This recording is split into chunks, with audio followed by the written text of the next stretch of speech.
Hello, dear friends. It's not too long ago that I had a pretty profound realization of um, kind of the mechanics behind an intention and what it takes to bring that into your experience, into my experience. I remember I did a video on that, and it's very alive. It's very alive when we really get that.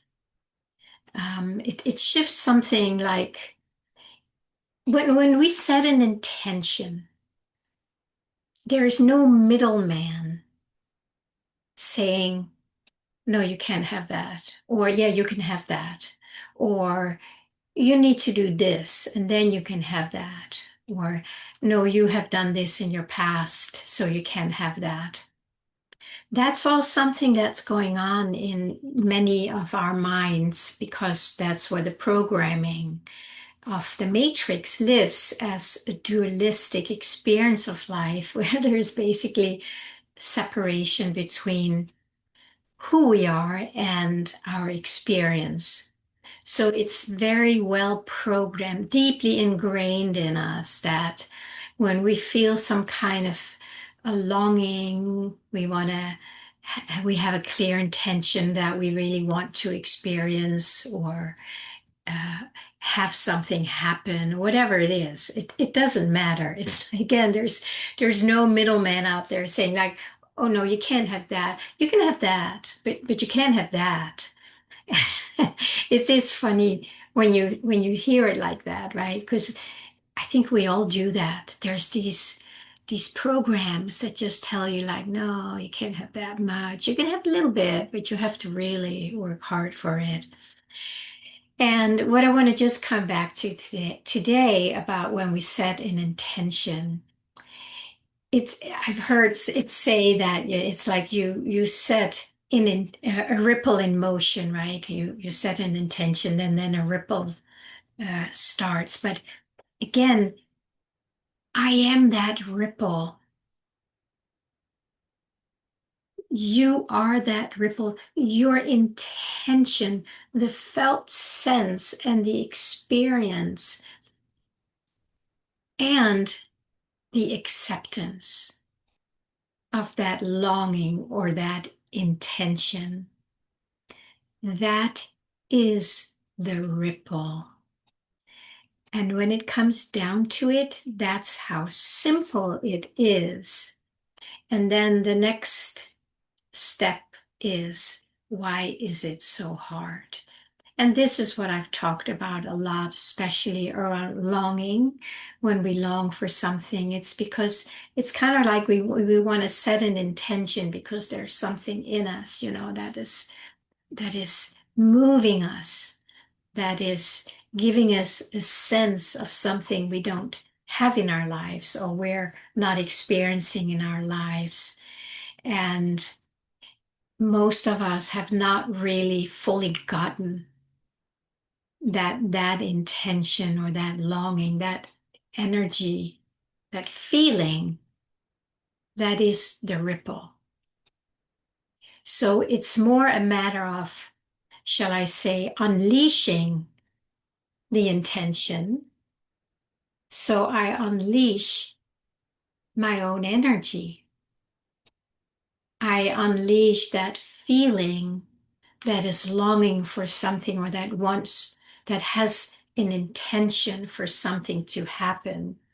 And if we just allow that to do its thing, then we simply become the ripple and we can walk around in our life as that ripple by just embracing the longing, by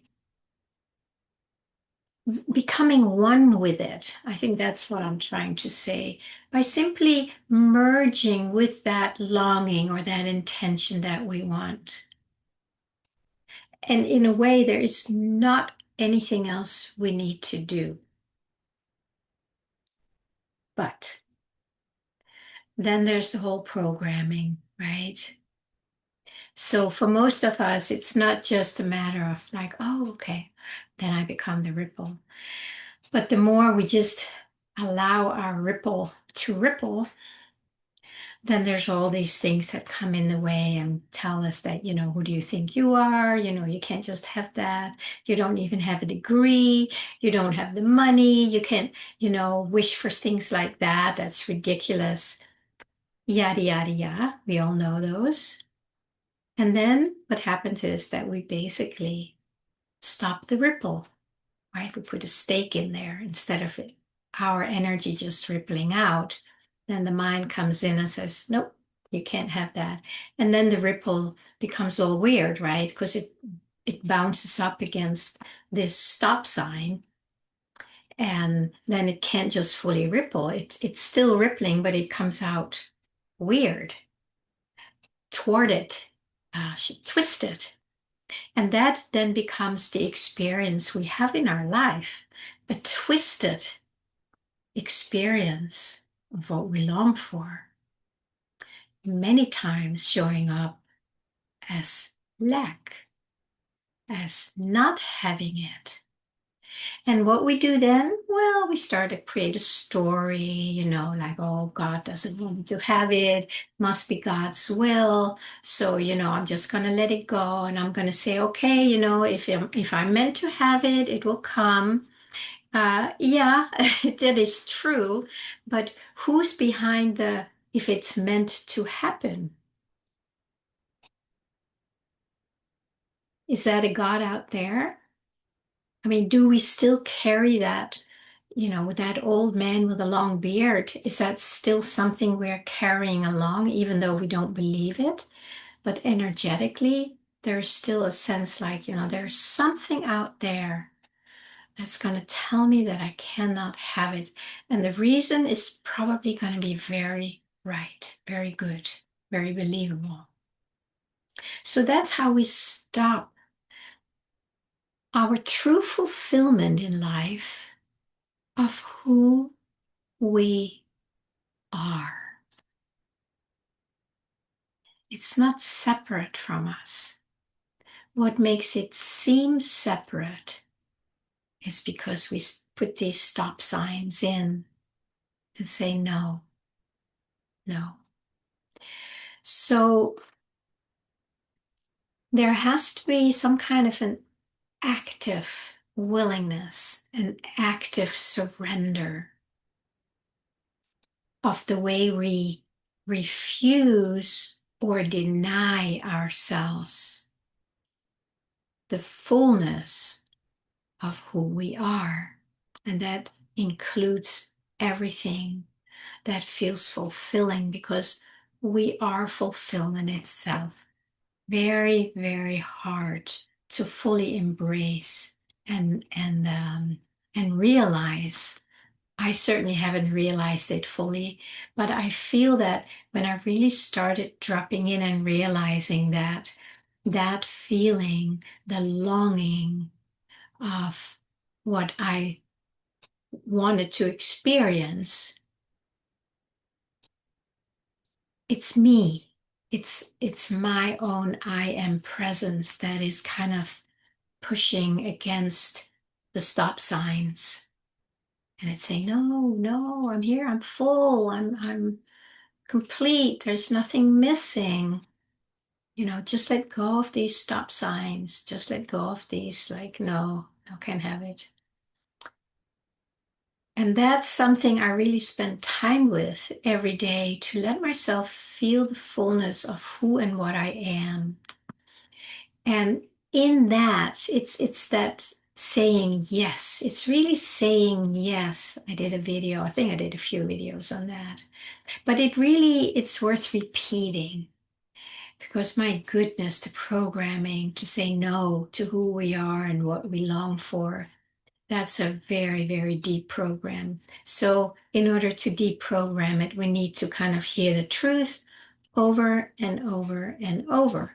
And I'm happy to do it, because when I speak it, it also takes me deeper. I sometimes feel like when I get the download or whatever it is, and then as I'm sharing it here, it's almost like I'm speaking it into existence, if that makes sense.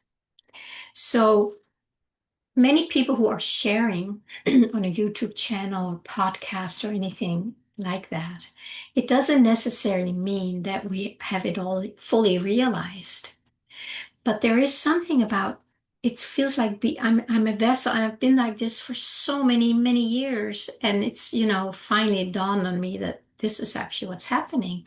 So we just make ourselves available, and in that the energy comes through, and then we speak it into manifestation, for ourselves, for others. I don't know, but I can just feel that there is an energy in the speaking of these things that brings it alive in our dimension. And that's where it's needed, right? Because it's been pretty dead in our dimension. It's been suppressed and dimmed. And I'm certainly very inspired and involved in bringing life to it again. So it always comes back to this being fully willing to embrace what it is that we really long for or an intention we want to set. And when we set an intention, that has its own energy in it. It's like you fully receive the longing, whatever it is, it really can be anything. And then when you say a full yes to it, that to me is like the intention. It's like I put a stake in the ground, not a stop sign. I put a stake in the ground and say yes to this ripple to be unleashed as me, as me.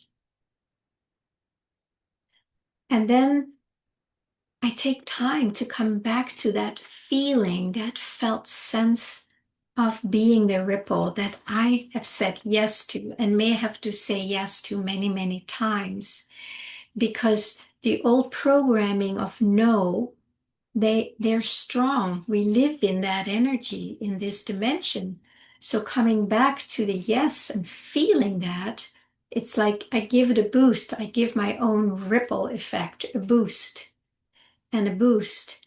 And of course, things are going to happen. I see so many things happening that I didn't used to see because I have unleashed my ripple.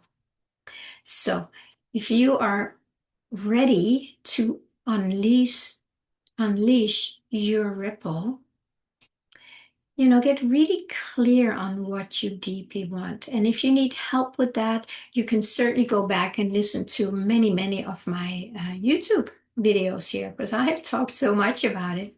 It's one of these things that's very alive in me and has been for a long time, even before I really understood it like I do now.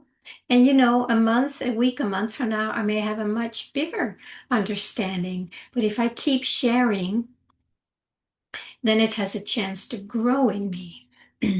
So if you do need help with getting in touch with that and really feeling it and befriend it, and reach out, set up a self-discovery session with me, and and we'll see where you want to take it from here and what kind of support you might need. Yeah.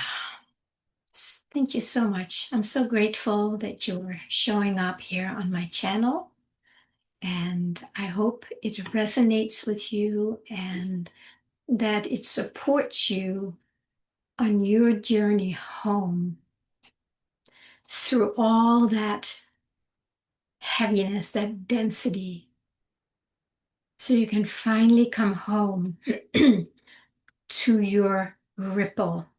And it's like you pull out the cork, or you just say full yes to it. And then it starts becoming alive as opposed to being suppressed. So give that a try. And if you like, please comment, like, share, um, subscribe, anything to keep my channel going. And then I will see you next time.